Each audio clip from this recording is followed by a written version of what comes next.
Bonjour tout le monde.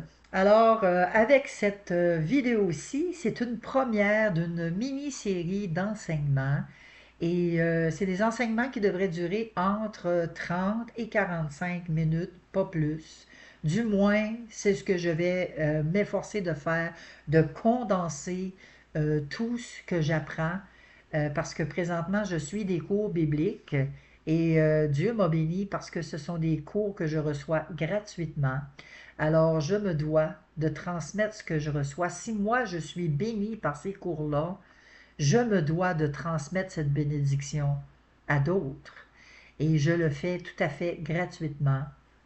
Et puis, vraiment, si moi je suis béni, j'espère que vous allez être bénis.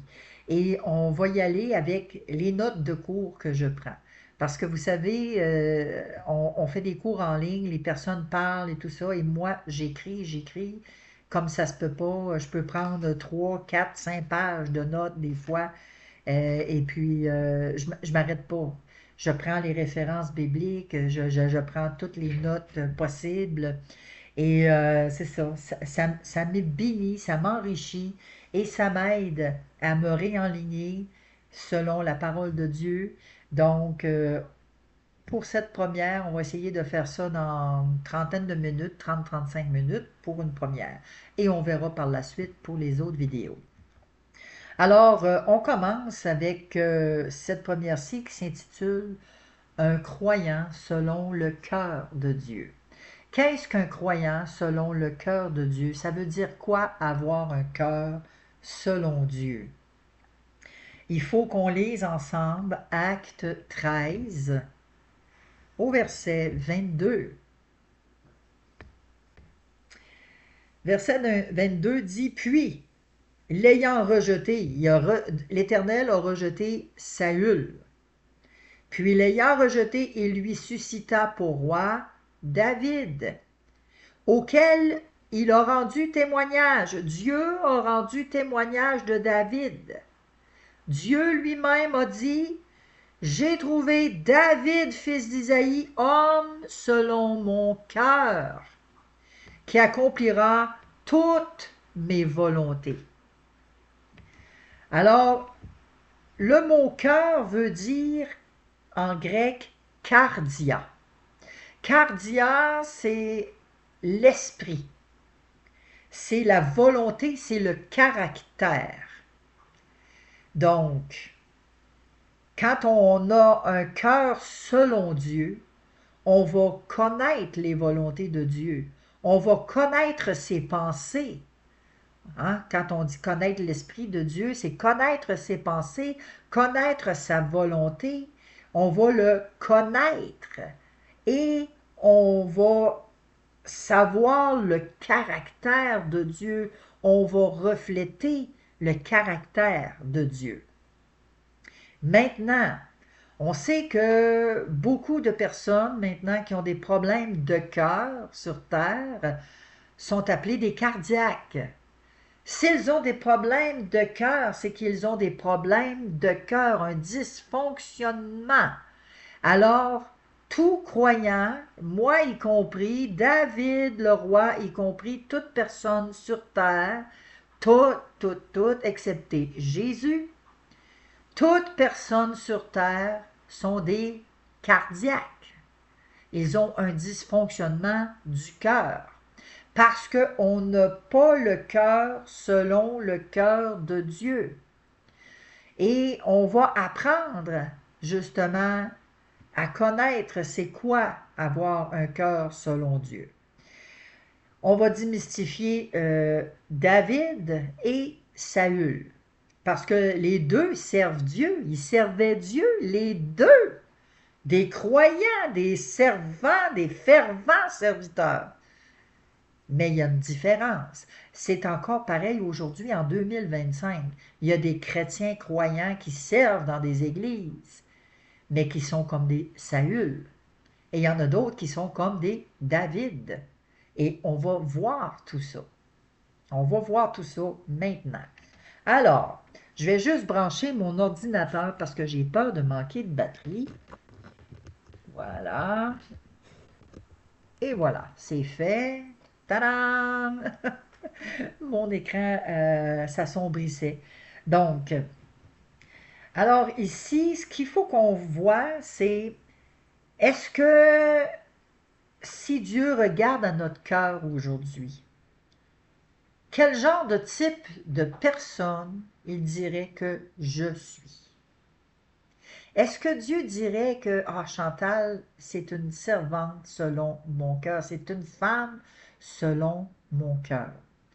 Chantal, c'est une femme qui va accomplir toutes mes volontés. Est-ce que Dieu va dire ça de moi? Est-ce que Dieu va dire ça de toi? C'est une bonne question, c'est une bonne réflexion.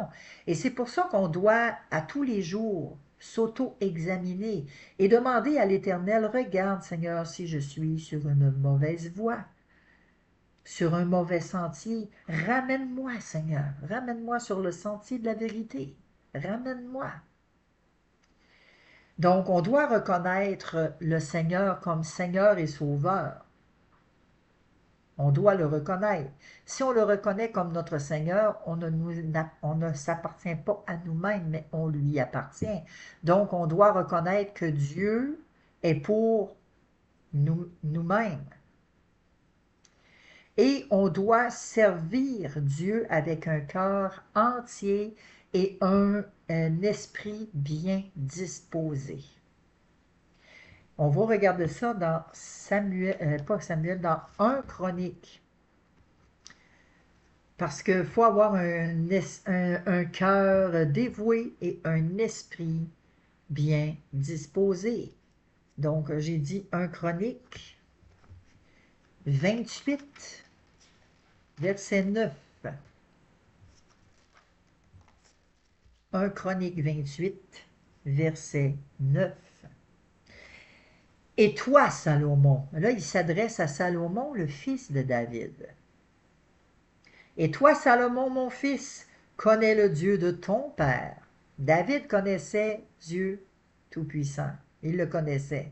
Et là, il dit à Salomon, écoute, fais comme David, là. Connais le Dieu, connais son Dieu, connais-le. Et sers-le d'un cœur dévoué et d'une âme bien disposée, car l'Éternel sonde tous les cœurs et pénètre dans les desseins du cœur et dans toutes les pensées.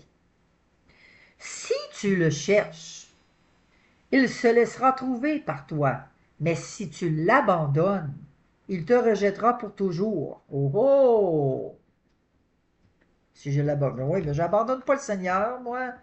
Je ne l'abandonne pas, j'aime le Seigneur, j'aime Jésus, je l'aime, je fais sa volonté, je vais à l'église, je loue le Seigneur, je prie, je vais à des réunions de prière, je vais à des manifestations, je fais ci, je fais ça, j'abandonne pas le Seigneur, moi je, je l'aime. On va voir c'est quoi abandonner le Seigneur. Et on va le lire dans 1 Samuel 15. 1 Samuel 15. C'est quoi abandonner le Seigneur? Parce que c'est ce que Saül a fait. Et on va lire ensemble parce que Dieu sonde les cœurs. Dieu regarde à l'attitude de notre cœur. Qu'est-ce qu'il y a vraiment dans le fond de notre cœur?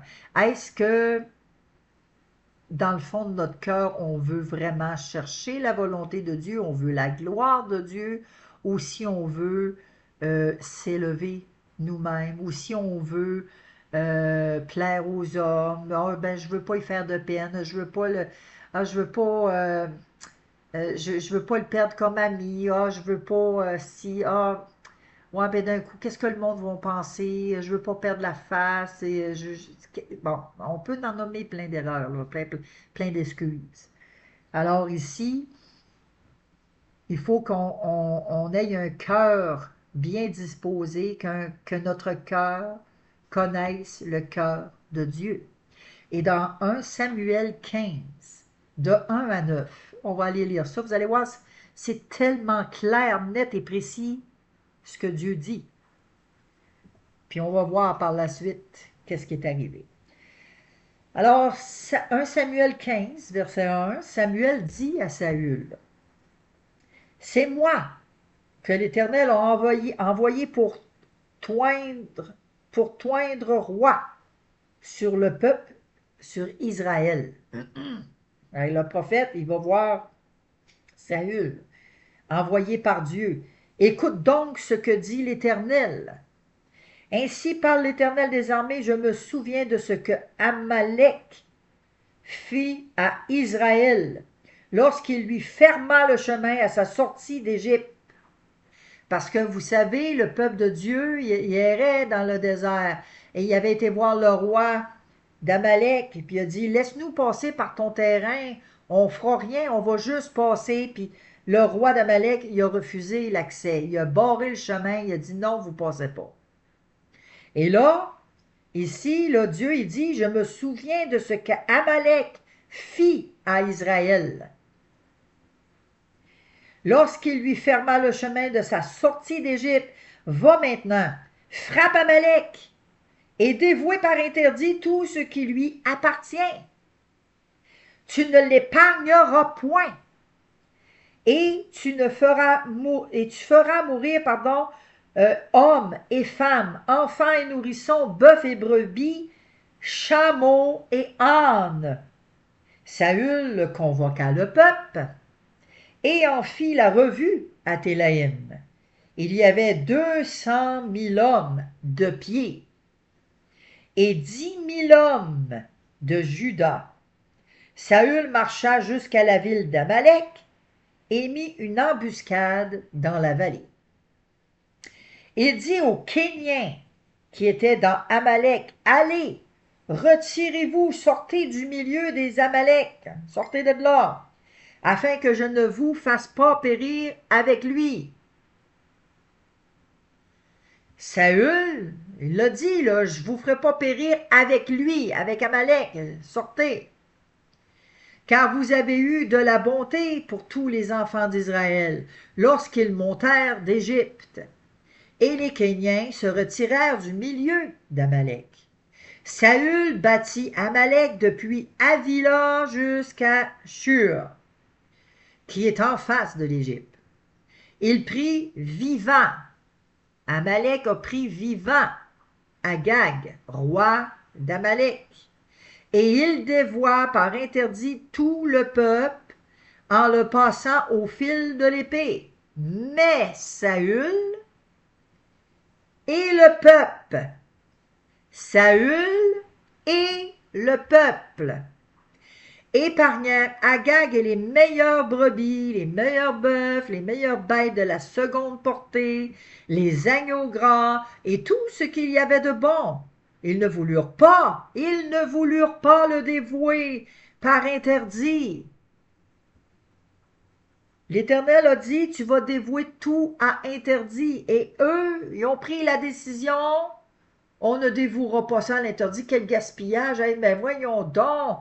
As-tu vu ça? Ben voyons donc! On ne peut pas mettre ça dans les vidanges, on ne peut pas jeter ça. Aujourd'hui, là, hein? On entend bien des choses. On peut se comparer à ce peuple-là. Là. Alors, par interdit, ils dévoirent, et ils ne voulurent pas le dévouer par interdit, alors ils dévoirent seulement tout ce qui était méprisable et chétif. Ils faisaient le tri, dans le fond. Dieu a dit, là, tu dévoues par interdit, tu tues tout, tu me brasses ça, il ne reste plus rien. Mais eux autres ont pris la décision, le roi et le peuple, Saül et le peuple ont pris la décision, ben là, hey, c'est du gaspillage. On va trier, puis on va garder hey, ce qui est vraiment bon, ce qui est chétif, non, on va le jeter.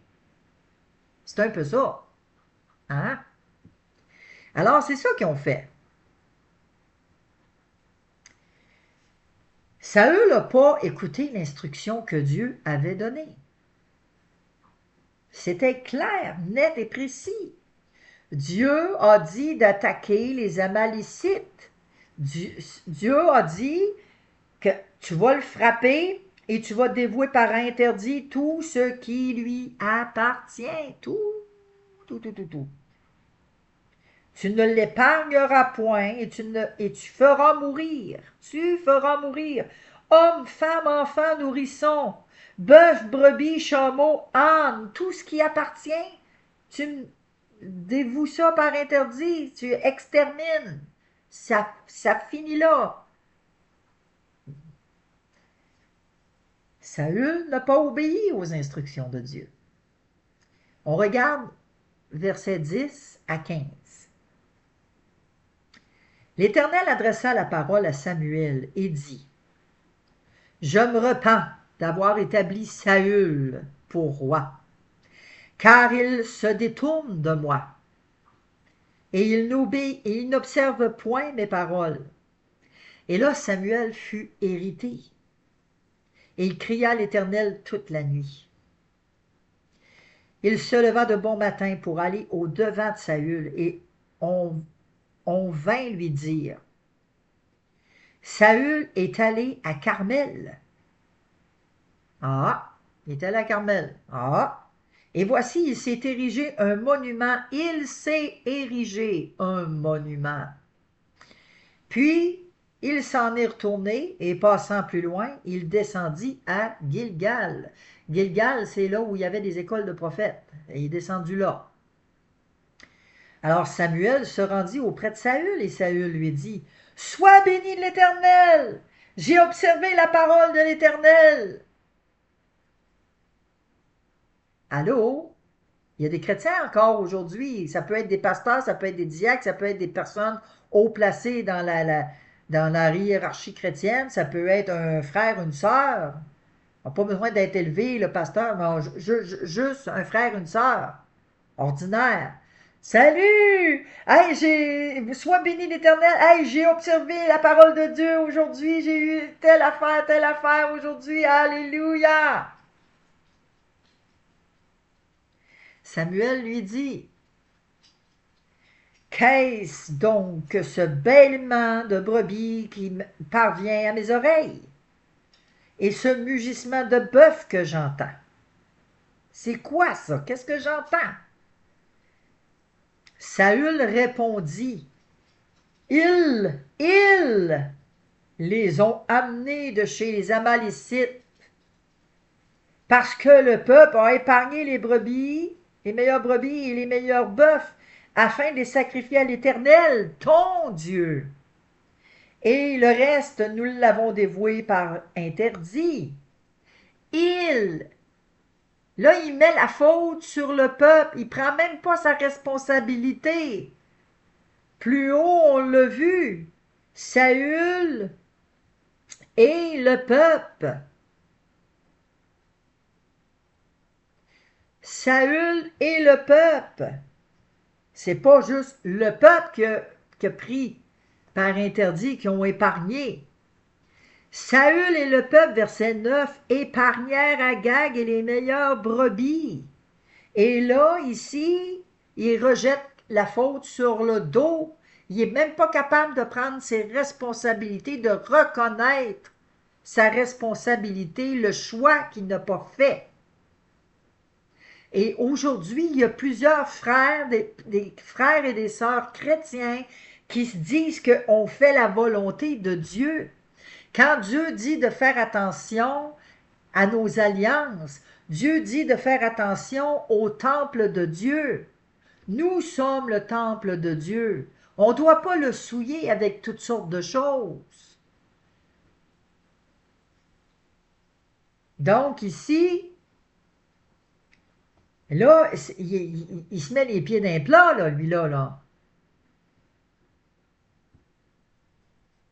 Dieu a dit: je me repens d'avoir choisi Saül comme roi. Saül a abandonné Dieu. Par quoi? Par sa désobéissance. Quand on abandonne Dieu, qu'on n'obéit pas à ce que Dieu nous demande, on abandonne Dieu. Oh ben non, c'est pas grave, Dieu me comprend, Dieu regarde à mon cœur, puis Dieu me comprend, puis Dieu il sait qu'est-ce que je vis. Ah, puis c'est pas grave. Mais justement, Dieu regarde à ton cœur. Fait que si ton cœur est rempli d'orgueil, rempli de rébellion, rempli de personnes qui n'est pas capable de prendre ses responsabilités, Dieu va t'abandonner. Il dit ici, Saül a cru qu'il avait gardé l'instruction de Dieu. Il le dit ici, sois béni de l'Éternel, j'ai observé la parole de l'Éternel, je l'ai observé, j'ai observé ce que l'Éternel m'a dit. Puis là, que Samuel, ben voyons donc, t'as observé, tu dis que t'as observé, mais pourquoi j'entends des bêlements, ça vient d'où ça? Eh ben là, c'est eux autres là, qui ont dit, c'est le peuple là, qui a voulu garder ça, qu'on fasse des sacrifices à ton Dieu. Mais pas capable.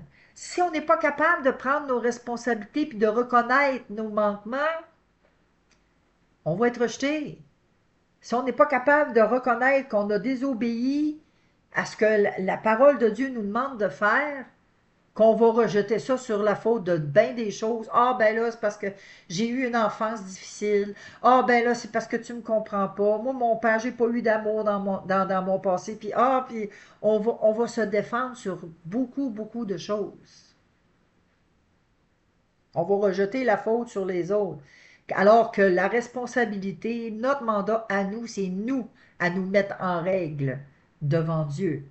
C'est à nous, c'est pas au passé puis à ce qu'on a vécu qui va permettre qu'on va se mettre en règle. Parce que si on se défend juste sur les circonstances puis les épreuves de la vie, au lieu de se mettre en règle puis marcher droite puis d'obéir à la volonté de Dieu, ben on va se faire rejeter aussi. Donc ici, la désobéissance, ça équivaut à faire du mal. C'est le mal. On va lire ensemble versets 16 à 19. Alors Samuel dit à Saül, arrête, parce que là, Saül, là, lui, hey, puis on a pris les meilleures brebis, puis les bœufs, afin de sacrifier à l'Éternel ton Dieu, le reste, nous l'avons dévoué par interdit, puis là, arrête, Samuel, arrête, ok, arrête, puis je vais te déclarer ce que l'Éternel m'a dit cette nuit. Ben, parle, vas-y, parle, qu'est-ce qu'il te dit? Samuel dit, lorsque tu étais petit à tes yeux, n'es-tu pas devenu le chef des tribus d'Israël? Et l'Éternel ne t'a-t-il point oint pour que tu sois roi d'Israël? L'Éternel t'avait fait partir en disant, va. C'était clair, là. L'Éternel t'avait fait partir en disant, va, aidez-vous par interdit ces pécheurs, les Amalicites. Tu leur feras la guerre jusqu'à ce que tu les aies exterminés. Pourquoi n'as-tu pas écouté la voix d'Éternel? Pourquoi t'es-tu jeté sur le butin? Et as-tu fait ce qui est mal aux yeux de l'Éternel? Ah, mais non, j'ai obéi, j'ai bien écouté. On va le voir, versets 20-21. Saül répondit à Samuel, j'ai bien écouté la voix d'Éternel. J'ai suivi le chemin par lequel m'envoyait l'Éternel. J'ai amené Agag, roi d'Amalek, et j'ai dévoué par interdit les Amalécites. J'ai obéi, moi, mais le peuple a pris sur le butin des brebis, des bœufs, comme prémisse, ce qui devait être dévoué, afin de les sacrifier à l'Éternel ton Dieu à Gilgal. Pas capable de prendre sa responsabilité. Et là, il leur dit encore, là, ton peuple. Dieu a donné plusieurs chances à Saül de se repentir, mais Saül a refusé de se repentir. A refusé d'admettre qu'il était dans l'erreur, parce que pour lui, il servait l'Éternel, j'ai servi l'Éternel.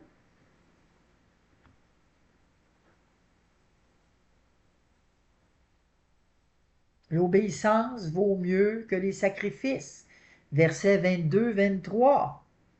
Samuel dit, l'Éternel trouve-t-il du plaisir dans les holocaustes et les sacrifices, comme dans l'obéissance à la voix de l'Éternel?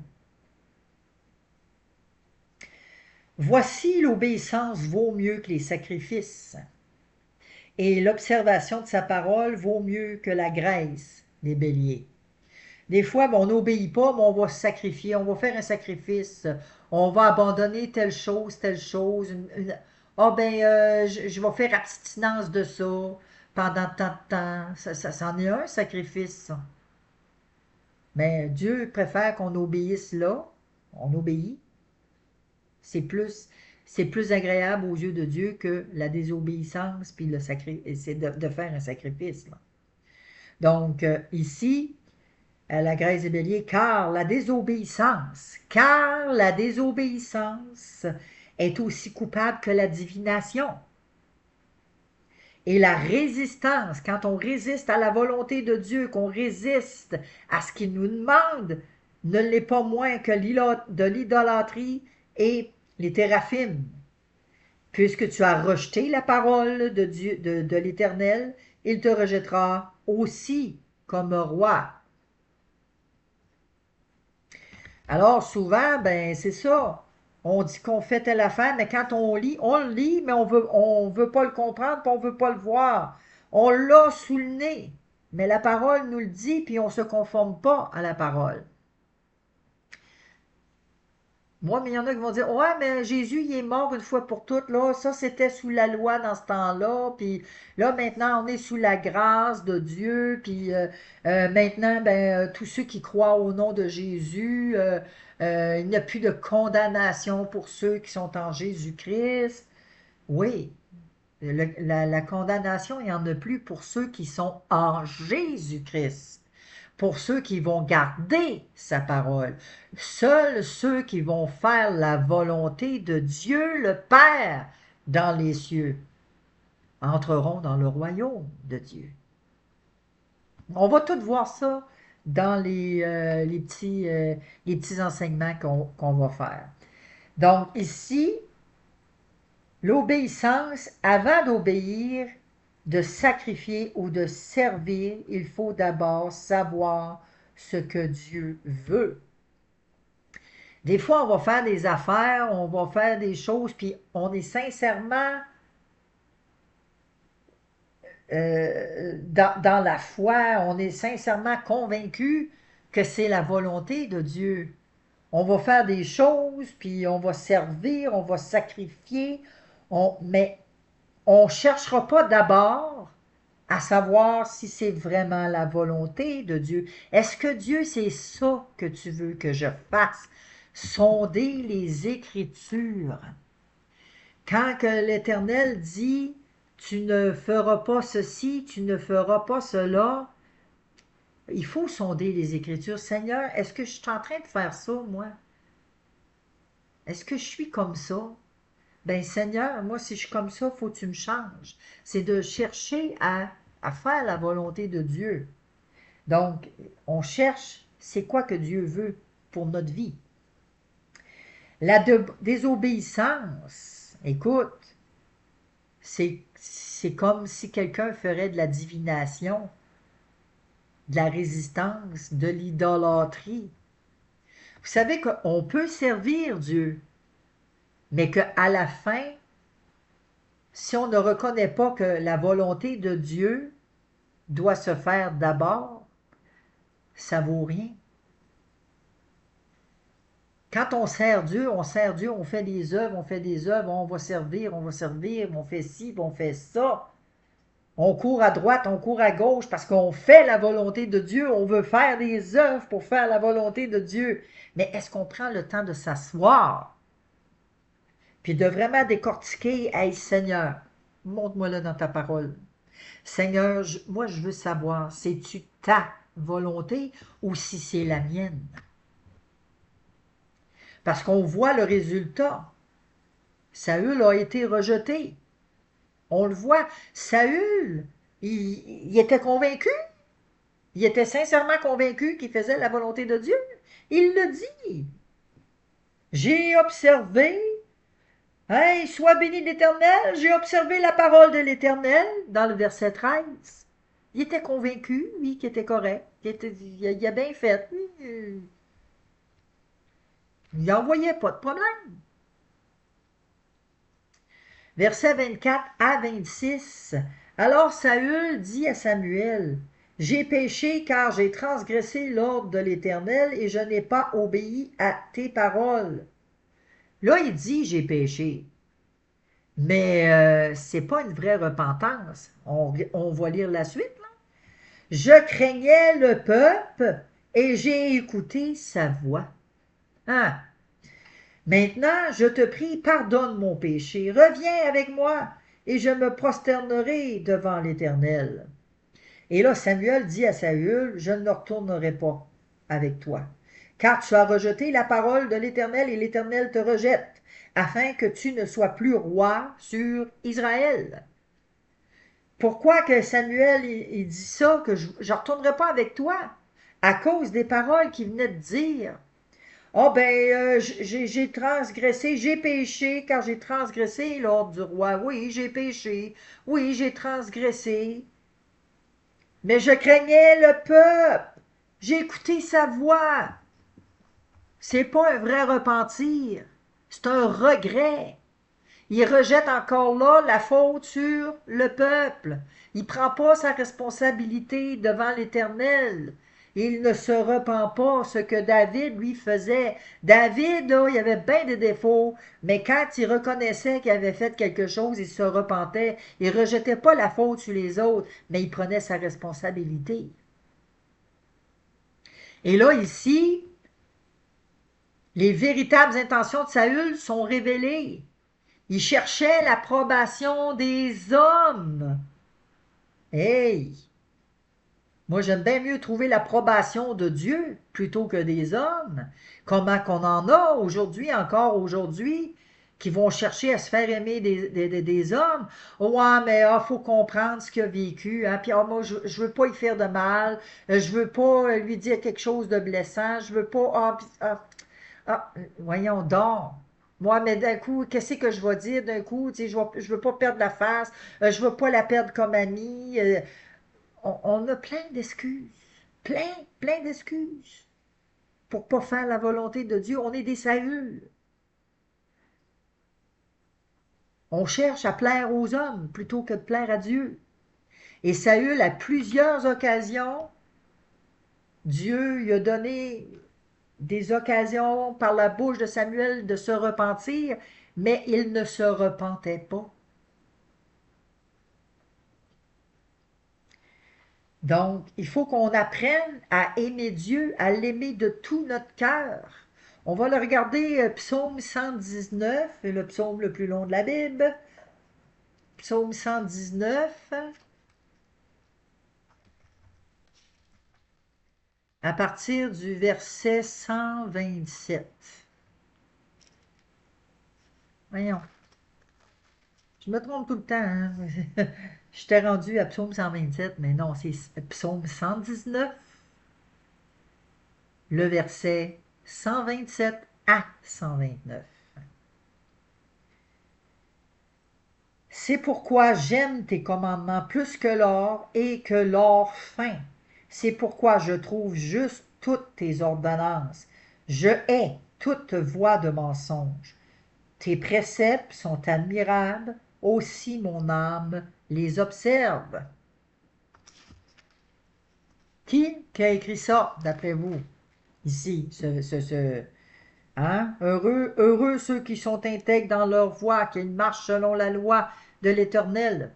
Heureux ceux qui gardent ses préceptes, qui le recherchent de tout leur cœur, qu'ils ne commettent point d'iniquité et qui marchent dans ses voies.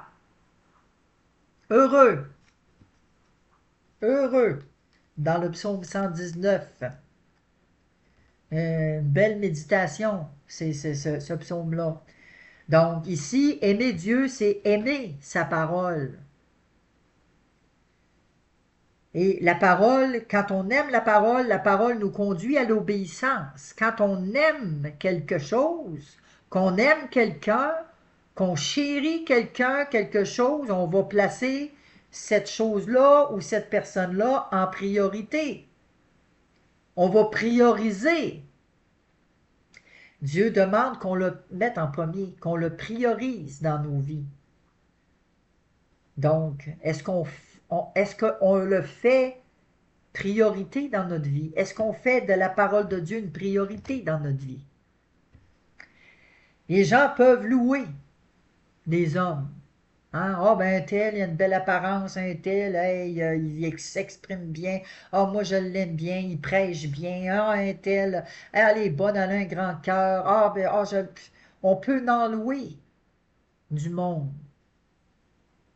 Mais ce serait-tu pas mieux que on soit loué par Dieu, que ce soit Dieu lui-même qui nous loue?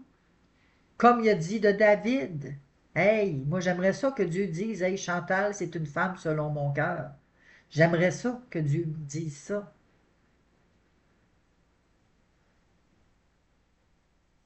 On va aller regarder Jacques 1, parce que vous savez que David, il se repentait, puis David, il cherchait la volonté de Dieu. Pas David, pardon, Jacques 1, versets 22 à 25. Et ça s'adresse à chacun de nous encore aujourd'hui. C'est pour nous aujourd'hui. Mettez en pratique la parole et ne vous bornez pas à l'écouter en vous trompant vous-même par des faux raisonnements. Fait que si on écoute la parole de Dieu mais qu'on ne la pratique pas, on va se tromper puis on va avoir des faux raisonnements. Car si quelqu'un écoute la parole et ne la met pas en pratique, il est semblable à un homme qui regarde dans un miroir son visage naturel et qui, après s'être regardé, s'en va et oublie aussitôt comment il était. Mais celui qui aura plongé les regards dans la loi parfaite, la loi de la liberté, et qui aura persévéré, n'étant pas un auditeur oublieux, mais se mettant à l'œuvre, en la mettant en pratique, celui-là sera heureux dans son activité.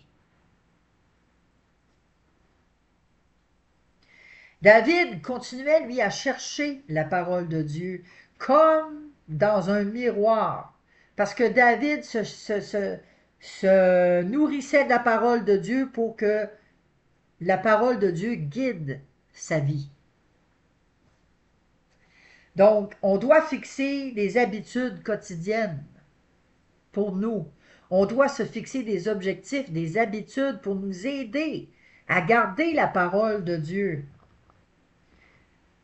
afin qu'on puisse être capable d'obéir à ce que Dieu nous demande. On doit vérifier notre cœur. Je vous l'ai dit un petit peu plus tôt, est-ce qu'on vérifie notre cœur? Seigneur, sonde-moi. Regarde si je suis sur une mauvaise voie. On doit se sonder, s'auto-évaluer à tous les jours. On ne doit pas s'asseoir sur le salut. Ah, ben Jésus-Christ, il a payé pour moi la croix, puis c'est fait une fois pour toutes.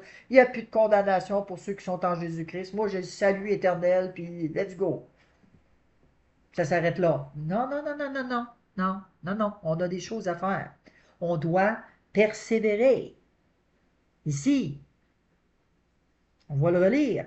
Mais celui qui aura plongé les regards dans la loi parfaite, la loi de la liberté, qui aura persévéré, qui ne se sera pas assis pour rien faire, mais celui qui aura persévéré, n'étant pas un auditeur oublieux, mais se mettant à l'œuvre, se mettant en action, celui-là sera heureux dans son activité.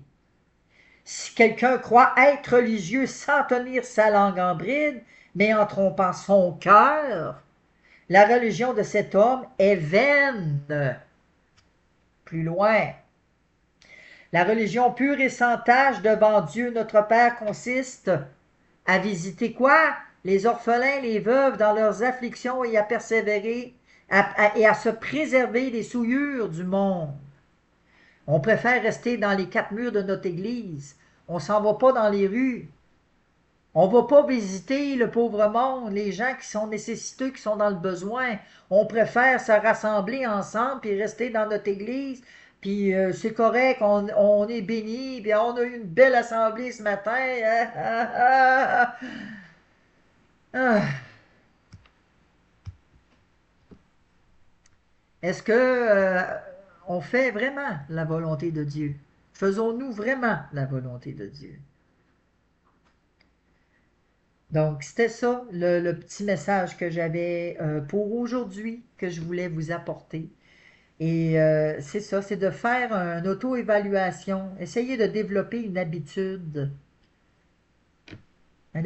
à tous les jours pour avoir une relation avec Dieu, parce que la prochaine vidéo, la prochaine capsule, petite prédication, petit enseignement que je vais faire, va consister justement à développer ma relation avec Dieu. Alors sur ce, je vous laisse, que Dieu vous bénisse, que Dieu vous accorde une compréhension des Écritures, qui vous accorde le vouloir et le faire, qui vous accorde de vous donner vraiment un temps béni, un temps où est-ce que vous allez scruter, plonger votre regard dans la parole de Dieu, un temps où vous allez vouloir développer une relation sincère avec Dieu, un temps où ce que vous allez vous remettre en question, que vous allez reconsidérer vos voies parce que vos voies ne sont pas les voies de Dieu, vos pensées ne sont pas les pensées de Dieu. Donc, il faut se reconsidérer à tous les jours. Sur ce, ben, je vous souhaite une belle semaine, que Dieu vous bénisse en abondance et que Dieu parle à votre cœur, que Dieu vous donne non pas une condamnation, mais que ce message-là puisse vous réveiller, vous conscientiser, puis dire, hey, écoute, là, oui, Seigneur, je te demande pardon, puis que vous puissiez vous réaligner. Parce que Dieu, ce qu'il veut, c'est avoir une relation sincère avec ses enfants. Il veut que l'on soit sauvé pour l'éternité, qu'on soit avec lui éternellement.